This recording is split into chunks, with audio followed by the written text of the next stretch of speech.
গ্ৰন্থৰ আশ্ৰয় প্ৰজ্ঞান পৰিচয়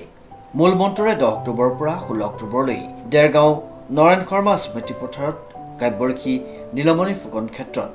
প্ৰকৃতিপ্ৰেমী সংগঠন আশ্ৰয় উদ্যোগত অনুষ্ঠিত হৈছে দেৰগাঁও গ্ৰন্থমেলা আৰু সাহিত্য উৎসৱ 2025 পোন প্ৰথমবাৰৰ বাবে অনুষ্ঠিত হোৱা এই গ্ৰন্থ আৰু বাণিজ্য মেলাত হঠাতে আহি উপস্থিত হয় অসম চৰকাৰৰ কৃষি মন্ত্ৰী অতুল বৰা আৰু সাংসদ কামাখ্যা প্ৰসাদ দাসা দুইজনে প্ৰত্যেকখন গ্ৰন্থ বিপণীত প্ৰৱেশ কৰে আৰু ভালেকেইখন গ্ৰন্থ ক্ৰয় কৰে তেওঁলোকে দেৰগাঁও গ্ৰন্থমেলা আৰু সাহিত্য উৎসৱ 2025ৰ সন্ধ্যা অনুষ্ঠানত অংশগ্ৰহণ কৰে দেৰগাঁওখন এনেই বৌদ্ধিক স্থান বুলিও কোৱা যায় আৰু ইয়াত এবাৰ প্ৰথম বাৰ্ষিক গ্ৰন্থমেলা আৰু সাহিত্য উৎসৱ ইয়াত অনুষ্ঠিত হোৱা বুলি উদ্যোগটা কৈছে মই দেখিছোঁ যে ডিব্ৰুগড় গুৱাহাটী বিভিন্ন ঠাইৰ পৰা ইয়াত আহিছে ষ্টলবিলাক দিছে তেওঁলোকে ৰাইজৰো মই ভাবোঁ যে নিশ্চয় সহায় পাব দুটা দিন গৈছে এটা সময় আছিল যিটো সময় এনেকুৱা হোৱা নাছিল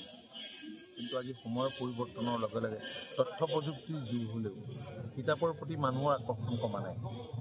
মাজতে তেনেকুৱা হোৱা বুলি অনুভৱ হৈছিল কিন্তু মই লাহে লাহে আকৌ মানুহৰ এটা পৰিৱৰ্তন হৈছে কিতাপৰ প্ৰতি আকৰ্ষণ বাঢ়িছে আৰু এইবাৰ অসম চৰকাৰেও এইটো এবাৰ কিতাপৰ বৰ্ষ হিচাপে উদযাপন কৰাৰ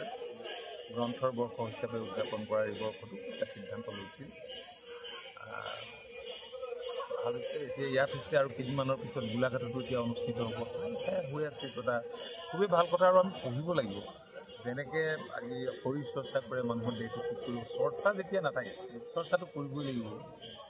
আৰু পুথিগত শিক্ষাইটো মানে আপোনাৰ পাঠ্যক্ৰমৰ শিক্ষাই অকল মানুহ গঢ়িব নোৱাৰে গতিকে আমাৰ ল'ৰা ছোৱালীবিলাকে হয় পাঠ্যক্ৰমটো আজিকালি বিভিন্ন কোৰ্চবিলাক ইমান ডাঙৰ হৈ গ'ল কিন্তু তাৰ মাজতে আমি আমাৰ জ্ঞান বৃদ্ধি কৰিবলৈ হ'লে আমাৰ ভিজন বৃদ্ধি কৰিবলৈ হ'লে ৰিজনিং হ'বলৈ হ'লে ডেফিনেটলি আমি কিতাপ পত্ৰ আমি অধ্যয়ন কৰিব লাগিব বিকল্প নাই দেখা গৈছে আপুনি যেতিয়াই সময় পাওঁ তেতিয়াই মই পঢ়োঁ কথা মানুহে বিচাৰিছে অনুভৱ এতিয়া আপুনি নহ'লে ভাল কাৰণ এমাহ নহ'বই চাগে সেয়া নিজৰ অনুভৱ আমিতো নিজেতো নুসুধাওঁ ব্যক্তিগতভাৱে আমি ৰাইজলৈ কি আহ্বান জনাম সেয়া ৰাইজে বিবেচনা কৰিব লাগে মই ভাবোঁ চবেই জনা শুনা মানুহ মোৰ মুখেৰে মোৰ কথা শুনিব বুলি ভাবোঁ সকলোৱে অনুভৱ কৰিছে যিটো আপোনালোকে নিজে অনুভৱ কৰে সেয়া তেওঁলোকে চাব জীৱনবিতাটো পোহৰৰ উৎসৱ সেইকাৰণে শব্দৰ উৎসৱ নহয় পোহৰৰ উৎসৱ